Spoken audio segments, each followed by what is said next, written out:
Este programa é livre para todos os públicos. O Senhor esteja convosco. Ele está no meio de nós. Proclamação do Evangelho de Jesus Cristo segundo Mateus. Glória a vós, Senhor. Naquele tempo, Jesus viu um homem chamado Mateus sentado na coletoria de impostos e disse-lhe: segue-me. Ele se levantou e seguiu a Jesus. Enquanto Jesus estava à mesa em casa de Mateus, vieram muitos cobradores de impostos e pecadores e sentaram-se à mesa com Jesus e seus discípulos. Alguns fariseus viram isso e perguntaram aos discípulos: por que vosso mestre come com os cobradores de impostos e pecadores? Jesus ouviu a pergunta e respondeu: aqueles que têm saúde não precisam de médico, mas sim os doentes. Aprendei, pois, o que significa: quero misericórdia e não sacrifício. De fato, eu não vim para chamar os justos, mas os pecadores. Palavra da salvação. Glória a vós, Senhor.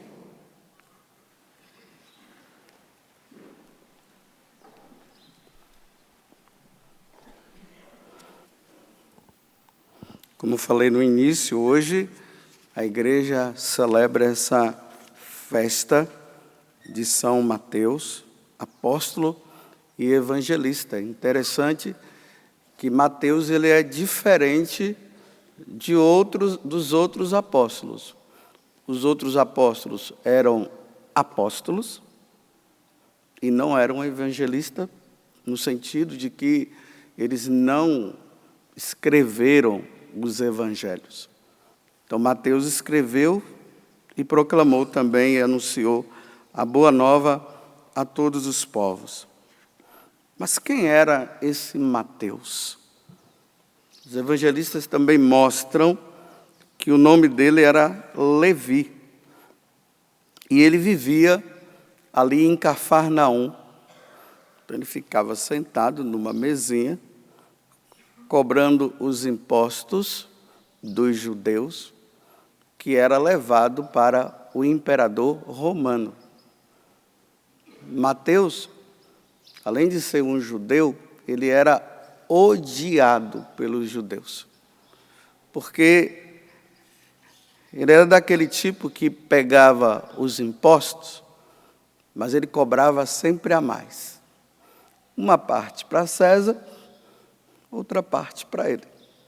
Então, era um corrupto, ladrão, odiado pelos judeus.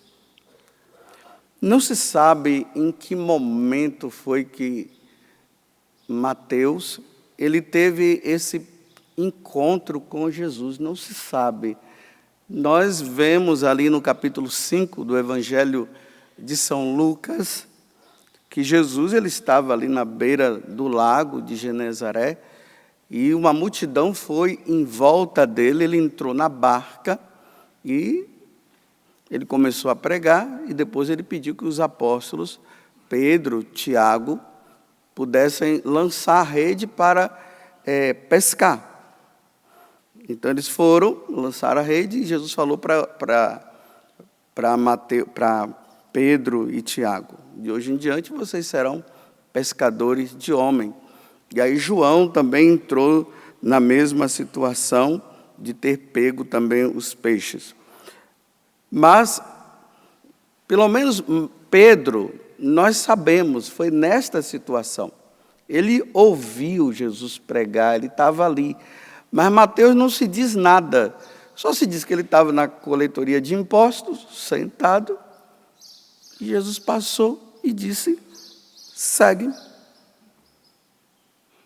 Ele largou tudo e foi embora, sem questionar, sem pensar: eu vou seguir esse homem e vou deixar de ganhar todo esse dinheiro que eu tenho uma segurança. Apesar de ser corrupto, né? Mas ele tinha a segurança dele. Simplesmente levantou e seguiu. E a alegria dele foi tão grande que ele chamou os outros corruptos que viviam com ele e fez uma grande festa na casa dele, usando dessa oportunidade para que Jesus também pudesse retirar os cobradores de impostos e os chamados pecadores da situação. Aí nós vimos aqui que os fariseus, que se consideravam os puros e os santos, que não se misturavam com os pecadores, eles não entenderam nada como é que esse tal Jesus, que se diz ser um grande mestre e ainda se diz ser Deus, ele se mistura agora com os pecadores. Por isso que tem todo esse questionamento, e Jesus no final diz, aqueles que têm saúde não precisam de médico, mas sim os doentes. Aprendei, pois, o seguinte: quero misericórdia e não sacrifício. De fato, eu não vim para chamar os justos, mas os pecadores. Eu vim para chamar os pecadores. A salvação. A missão de Jesus é essa: nos salvar. Às vezes nós paramos e pensamos que a nossa vida ela se reduz apenas a esse mundo aqui que nós estamos. Um dia nós teremos que largar esse mundo. Na carta aos Hebreus, ele vai dizer bem claro isso, que a nossa pátria não é essa. A nossa pátria é a celeste.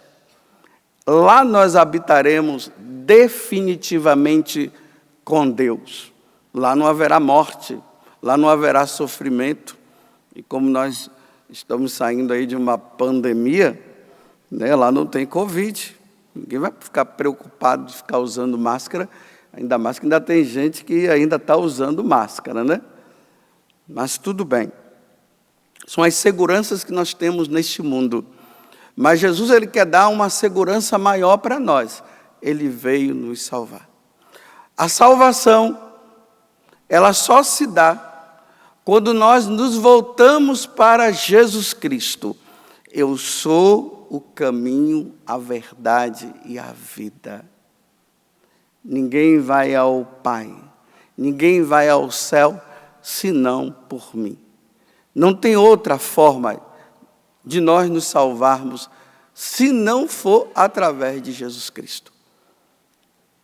Mateus estava passando por uma situação de que ele poderia perder a alma dele. Ladrão e corrupto, se não se arrepender neste mundo, não se salva. Eu vou repetir de novo. O ladrão e o corrupto, que não se arrepende antes da morte, se morre com esse pecado sem o devido arrependimento, é condenado ao inferno. A condição de Mateus era essa. Geralmente, quando nós lemos essa passagem, aí nós falamos, Mateus se tornou apóstolo, pregador do Evangelho, ele pregou no Oriente, foi martirizado. Mas o desejo maior, a preocupação maior de Jesus, não era tanto de Mateus se tornar um apóstolo, mas era de salvar Mateus. Quando Jesus passa e olha, um ladrão, um corrupto, segue-me, Mateus. Larga essa vida, Mateus. Para de roubar, Mateus. Só através de mim você poderá se salvar. Mateus compreendeu. Seguindo Jesus, ele se salvou. Comemorar esse martírio de São Mateus, por isso que nós, sacerdotes e o diáconos, estamos paramentados de vermelho, significa comemorar a entrada dele, o nascimento. Mateus ele recebeu um batismo de sangue. Nesse batismo de sangue, ele entra imediatamente no céu. Então nós estamos comemorando a entrada dele no céu. Ele poderia não ter entrado no céu se ele continuasse naquela vida de corrupção e de ladrão. Mas seguindo Jesus, ele muda de vida, ele larga o pecado e ele se salva. Bem, esse foi Mateus. Mateus, a partir do chamado de Jesus, ele segue e se salva. Eu pergunto para você, como é que está a tua vida? Qual é a condição que você está? De ladrão? De corrupto?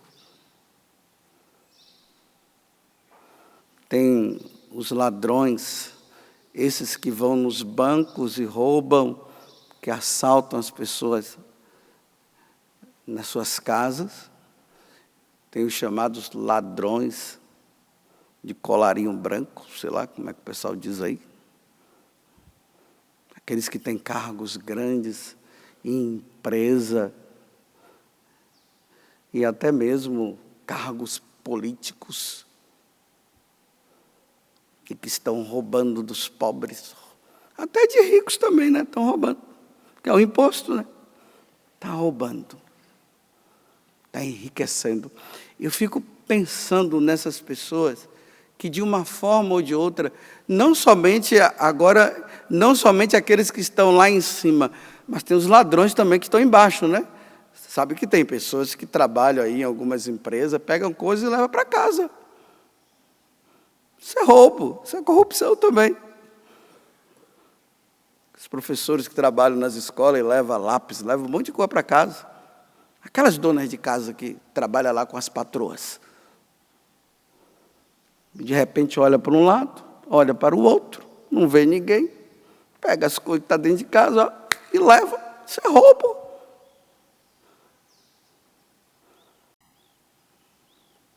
E Jesus está dizendo, segue-me. Ou seja, larga essa vida. Porque o tempo está passando e se morre nessa condição. E pessoas que no passado roubaram e nunca confessou esse pecado. Lembra-te quando você entrou no supermercado e pegou algumas coisinhas e colocou dentro do bolso ou da bolsa? E quando passou no caixa? E aqueles que trocaram o preço? Estão vendo? Tudo amigo de Levi. Não de Mateus, mas de Levi. Aí depois precisa passar pela conversão, pela mudança, para se tornar, assim, amigo de Mateus, que mudou de vida.